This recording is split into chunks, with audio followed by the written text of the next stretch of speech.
প্রথম দিকে আমার বরবাদ দেখার ইচ্ছা ছিল, কিন্তু পরে যেহেতু ফ্যামিলি সবাই মিলে দেখবো দেখে আমরা দাগিটাই সিলেক্ট করছি।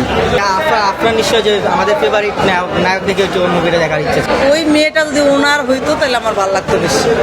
একটা সিনেমা মানে এনজয় করার মতো ছিল, স্টোরিটা অনেক ভালো ছিল, মানে একটু আনকমন স্টোরি ছিল। এরকম স্টোরি একটু খুব কমই দেখা হয়েছে, মুভিগুলো বেশি দেখি। যেমন তুফান এর আগে দেখেছিলাম, তারপর পাঠান মুভিটা দেখেছিলাম, এরপরে আরো ভবিষ্যতে মুভি দেখার ইচ্ছা। সাকিবের ছবি আসছে, হ্যাঁ সেটা না দেখে দাগি কেন? মানে আপনার নিশ্চয় যে আমাদের ফেভারিট নায়ক দেখে হচ্ছে ওই মুভিটা দেখার ইচ্ছা ছিল।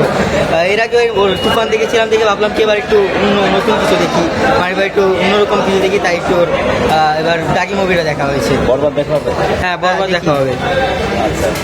বরবাদ কি তুমি দেখছো? না, বরবাদ দেখি নাই, ভবিষ্যতে দেখবো। প্রথম দিকে আমার বরবাদ দেখার ইচ্ছা ছিল, কিন্তু পরে যেহেতু ফ্যামিলি সবাই মিলে দেখবো দেখে আমরা দাগিটাই সিলেক্ট করছি। বাকি ছবিগুলো দেখা হবে? হ্যাঁ, বাকি ছবিগুলো দেখার ইচ্ছা আছে। মা বাবা তো মারামারি মুভি এত বেশি পছন্দ করে না। অ্যাকশন রয়েছে। হ্যাঁ, অভিনয় সব কিছু ভালো লাগছে, কাহিনী নতুনত্ব। আগে যে সিনেমাগুলো দেখছি ওটার থেকে কাহিনীটা আলাদা, কিন্তু নিশোজের লাস্টে মারা গেল ওইটা ভালো লাগে নাই, বুঝছেন? যদি ওই মেয়েটা যদি ওর হইতো তাহলে আর একটু ভালো লাগতো। হ্যাঁ, এটাই। সমাজের জন্য কি মেসেজ আছে? সবাইকে বলবো এরকম সিনেমা দেখার জন্য। আমরা দেখলাম যে নিশু ভাইয়ের সাথে ছবি তোলার জন্য। হ্যাঁ হ্যাঁ, অনেক ইচ্ছা ছিল ছবি করার জন্য, এখন ওয়েট করতেছি, বের হইলে ছবি করবো নিশ্চয়। আগে ভালো লাগে কেন? আগে থেকেই ভালো লাগে তার অভিনয়, সবচেয়ে বড় কথা তার অভিনয়টাই সবচেয়ে বেশি ভালো লাগে। আমাদের তো দেখেছি। হ্যাঁ, সবসময় দেখি।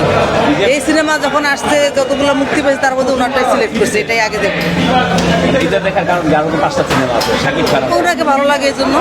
সাকিব খানের সিনেমাও ভালো লাগে, আগেও দেখছি ওনাকে, কিন্তু ওনাকে বেশি ভালো লাগে সবচেয়ে। নিশু খান। হ্যাঁ, আচ্ছা, এই সিনেমার সবচেয়ে বেশি কোন সিকোয়েন্সটা আপনাকে ভাবায়? কোন দৃশ্যটা? আমাকে ভাবায় যে ওই মেয়েটা যদি ওনার হইতো তাহলে আমার ভালো লাগতো বেশি। আর কোন মেয়েটা? ওই যে বাচ্চা মেয়েটা। বাচ্চা মেয়েটা আসলে ওনার না না, কিন্তু মেয়ের চরিত্রে অভিনয় করছে। মেয়ের চরিত্রে অভিনয় করছে, ওইটা ভালো লাগতো। আর যদি না মারা যেত তাহলে সবচেয়ে বেশি ভালো লাগতো। ওনার মারা যাওয়াটা অনেক বেদনাদায়ক, ভালো লাগে না এটা। এই ধরনের ছবি হলে সিনেমা হলে আসবেন? হ্যাঁ, অবশ্যই আসবো। এই সিনেমাটা দেখার পরে তো মনে হচ্ছে যে এরপরে ওনার যত সিনেমা আসবে ততগুলোই দেখবো। বাংলাদেশের সিনেমার মোড চেঞ্জ হচ্ছে? হ্যাঁ, অবশ্যই চেঞ্জ হচ্ছে, আগের মতো এক গেমই নাই সিনেমার মধ্যে। ওই যে ওরা কথা